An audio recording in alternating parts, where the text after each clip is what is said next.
ఇది ఏ జనరేషన్ అన్న? మీ దెబ్బకు భయపడి ఎవరు మాట్లాడడం లేదేమో బయట, కానీ మీకున్న పెద్దరికాన్ని మొత్తం మీరు గడిచిన వారం రోజుల్లో పోగొట్టుకున్నారని కూడా ఈ సందర్భంగా తెలియజేసుకుంటూ ఈరోజు ఆహ్వానించిన వెంటనే ఇక్కడికి వచ్చిన విలేకరుల సోదరులకు అందరికీ కూడా నా ప్రత్యేక ధన్యవాదాలు తెలుపు సెలవు.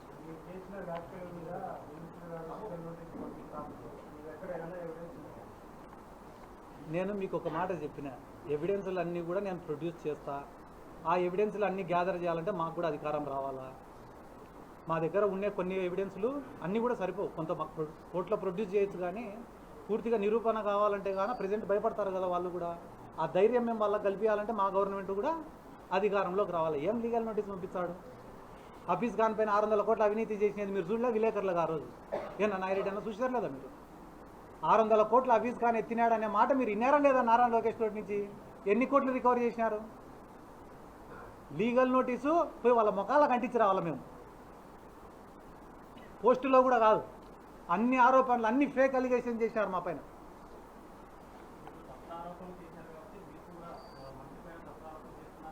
నేను తప్పుడు ఆరోపణలు చేసే ప్రసక్తే లేదు. నిరూపిస్తా అంటున్నా. ఈడ ఓర్వకల్లు కాడ ల్యాండ్ల గురించి కూడా నేను మీ దగ్గర ప్రస్తావించిన. 1100 ఎకరాలు వాళ్ళ కుటుంబానికి సంబంధించిన వ్యక్తులకే అలాట్ చేసినారని చెప్తానా. ఈ కర్నూలులో వక్ఫ్ బోర్డు ప్రాపర్టీల కాడి నుంచి, గోశాల భూముల దగ్గర నుంచి, డాటెడ్ ల్యాండ్లను తీసుకొని పట్టాలు చేయించుకునే కాడి నుంచి ప్రతిదీ డాక్యుమెంట్లు ఎవిడెన్స్లు గ్యాదర్ చేస్తున్నానని మీకు చెప్తున్నా. మీరు ఏందన్నా 15 నిమిషాలు మాట్లాడినా కదా, 15 నిమిషాలు మాట్లాడినా అన్న.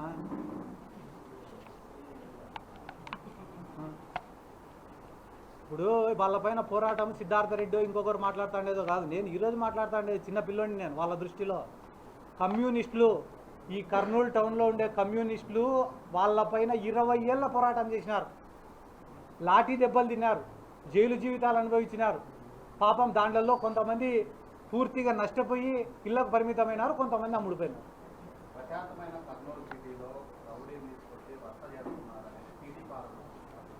రౌడీజం ఎక్కువైందని వచ్చినా. నేను రౌడీజం చేయడం లేదు. నిన్న మొన్నటి నుంచి నా పైన ప్రెస్ మీట్లు పెట్టే వాళ్ళందరి లిస్టు తిను.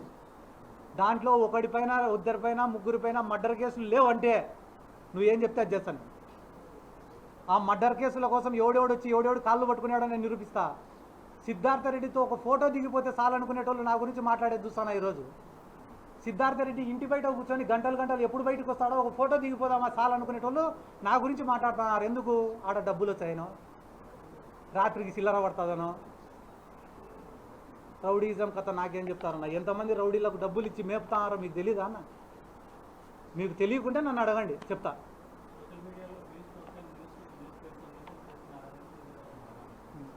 నేను సిద్ధార్థ రెడ్డి కనపడకుంటే కనపడలే అంటావు నువ్వే. కనిపించే ఇంత హార్ట్ ఉంటుందని నీకు తెలుసు. ఇప్పుడు నేను నిజంగానే నాకు వ్యూస్ కావాలనో, నేను ఏదో లైమ్ లైట్లో ఉండాలనో అనుకుంటే ప్రతిరోజు ఉండాలి కదా, ప్రతిరోజు మీ ముందరే తిరగాలి కదా. నా పని నేను చేసుకుంటానా? నా జీవితం నేను బతుకుతానా? నాకు యువజన విభాగం వర్కింగ్ ప్రెసిడెంట్గా ఒక పదవి ఇచ్చినారు. ఆ పదవి ఇచ్చినప్పుడు యువజన విభాగం టౌన్ ప్రెసిడెంట్కు ఒక అన్యాయం జరిగినప్పుడు మాట్లాడాల్సిన బాధ్యత నా పైన ఉందా లేదా? నా బాధ్యత ప్రకారం నేను వచ్చినా.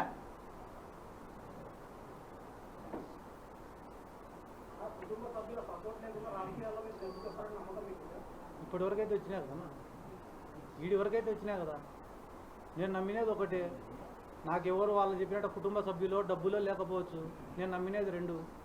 ఈరోజు నేను ఎవరిని పిలిచాలా? మీడియా వాళ్ళని తప్ప ఎవరిని పిలిచాలా? మీరు ఇంటి బయటికి పోతే 1000 మంది ఉన్నారు. వాళ్ళని నేను పిలిచినానా? ఎందుకు వచ్చినారు వాళ్ళు? ఎవడో సిద్ధార్థ రెడ్డి కాడికి పోతాం, సిద్ధార్థ రెడ్డి ఇంటి కాడికి పోతామంటే నా బొచ్చు రారా అని వచ్చినా. నేను రమ్మన్నానా? నేను రమ్మనింటే ఒక కర్నూలు నుంచి వస్తారా? ఈ రాష్ట్రంలో ఎవడికి ఇబ్బంది అన్నా పరిగెత్తినా కదా. అదే నాకు ఇబ్బంది అంటే ఎవడు రాడా? నేను నమ్ముకునే జనాలను నమ్మినా. రెండోది జగన్ సార్ని నమ్మినా.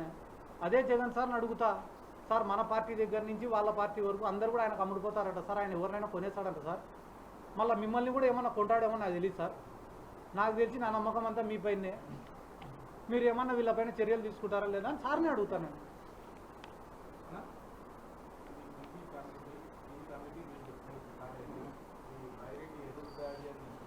అన్న అన్న అన్న నేను చాలా సింపుల్గా చెప్తాను. నేను ఎవరిపైన అది ఎదురుదాడి చేయలే. వాళ్ళు నిజంగానే పెద్ద మనుషులు అయ్యింటే ఆ కుటుంబాన్ని పిలుచుకోనో లేకుంటే కానీ ఆ బాలు లాంటి వ్యక్తుల జోలికో వాళ్ళు పోరు. ఆ కుటుంబానికి అన్యాయం చేయరు. 2 పాయింట్లు. మూడోది, మంత్రి స్థాయి వ్యక్తులు పెద్ద పెద్ద కోటలు నిర్మించుకునే అంత పెద్ద టీజీ వెంకటేష్ గారు సోషల్ మీడియాలో ఎవడో పోస్టులు పెడితే దానిపైన స్పందించి వాళ్ళని ఎత్తుకొని వచ్చి కొట్టి వాళ్ళతో కాళ్ళు మొక్కించుకొని మళ్ళీ వాళ్ళపైన ఐటీ కేసులు పెట్టరు. వాళ్ళు పెద్దోళ్ళు అయితే ఈ పనులు చేయరు. ఈ పనులు చేస్తున్నారంటే వాళ్ళు పెద్దోళ్ళు కాదు.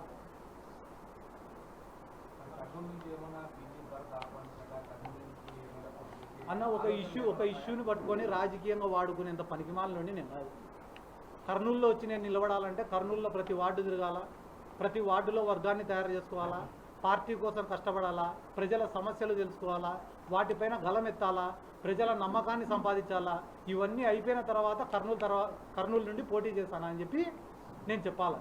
ఒకరోజు నేను విమర్శిస్తేనే మొత్తం నందికొట్కూరు, కర్నూలులో సిద్ధార్థరెడ్డి, భరత్ అని మాట్లాడుకోవడం వల్ల ఒకటే రోజు నేను ఎమ్మెల్యే అభ్యర్థిని అయిపోను, ఎమ్మెల్యేని అంతకన్నా అయిపోను. నందికొట్కూరులో కొన్ని ఏళ్ళు కష్టపడి గ్రామంలో ఒకనొకప్పుడు వైఎస్ఆర్ కాంగ్రెస్ పార్టీలో నేను చేరేటప్పుడు నా ఇంట 100 మంది రావడానికి భయపడ్డాను. ఎన్నో ఏళ్ళు కష్టపడి గడప గడప తిరిగిన తర్వాత ఒక వర్గాన్ని ఏర్పాటు చేసుకొని ప్రతి గ్రామంలో ఒక సర్పంచ్ అభ్యర్థిని నిలబెట్టుకునే స్థాయికి నేను వచ్చిన. ఒక అంశాన్ని వాడుకొని రాజకీయం చేసి వాళ్ళు ఎవరో పోటీ చేద్దామంటే ఎంతసేపు ఆయన టీడీపీ పార్టీ వద్దు, నాకు వైసీపీ పార్టీ వద్దు, ఇండిపెండెంట్గానే తగలొచ్చు మేమిద్దరు. ఆయన అధికారాన్ని అడ్డం పెట్టుకొని టీడీపీ తరపున నిలబడాల్సిన అవసరం లే, నేను జగన్ సార్ బ్రాండ్ని అడ్డం పెట్టుకొని వైసీపీ తరపున నిలబడాల్సిన అవసరం లే, ఇండిపెండెంట్ నిలబడిన సార్. కానీ దానివల్ల వచ్చే లాభం ఏమింది? నేను అడిగే ప్రశ్న, కుటుంబానికి న్యాయం చేస్తారా చెయ్యరా?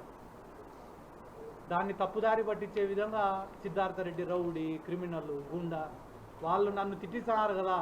తిట్టేటోళ్ళల్లో 80% మంది దగ్గర నాతో దిగిన ఫోటో లేకుంటే కానీ నేను రాజకీయం కాదు.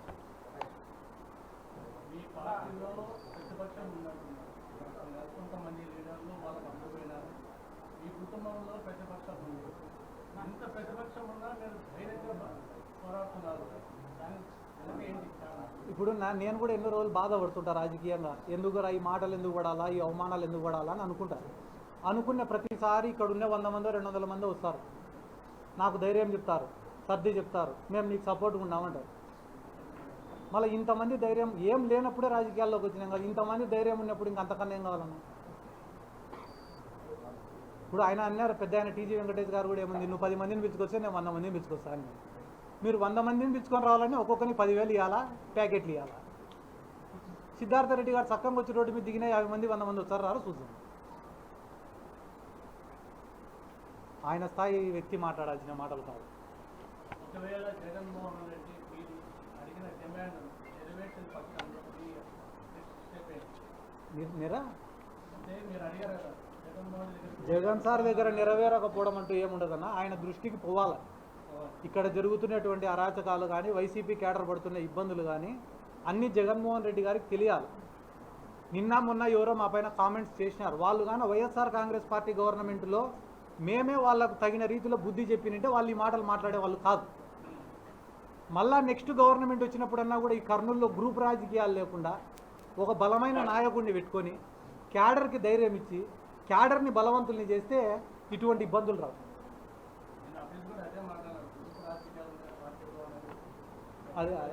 అదే నేను కూడా